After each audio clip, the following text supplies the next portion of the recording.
So we're in 7th grade, and he was showing me, God, it was right when, don't laugh, it was Pat Benatar's Hit Me With Your Best Shot. And that just came up, that riff. It wasn't even the power chords, it was actually just the root notes. Dun, dun, dun.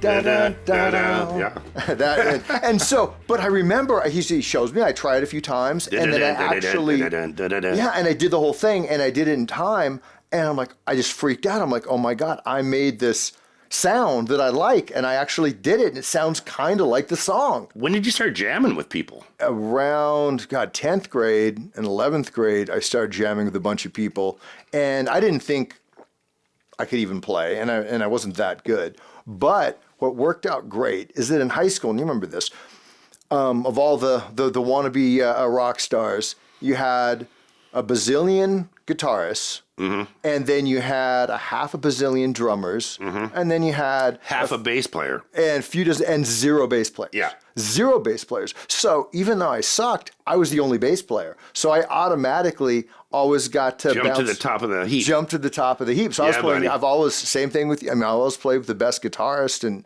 really good drummers because I was the only bass player. When did we first meet? I knew who you were long before you knew who I was. So I was a couple years younger than you, and I was around at all the, the parties, the shows. Yeah.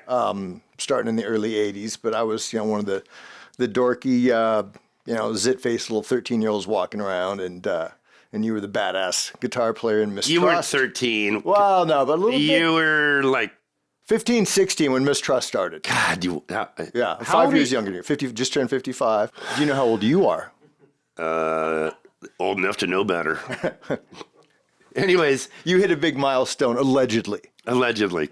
Correct. I can neither confirm or deny that allegation. I remember when I first met you because we got turned on through the Alice guys.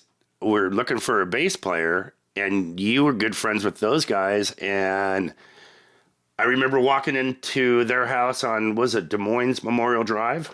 Yeah, near there, kind of Riverton Heights area. Yeah. The Big Alice house. And I walked in, and there you are, laying on the couch, smoking cigarettes. Tell the folks, how did that go down for you? Actually, at that time, I was practically living there. So, and you even remember, they're like, yeah, this Chris Ivanovich could play bass. And you're like, you mean the guy that just lives on your couch? And they're like, yeah, that guy.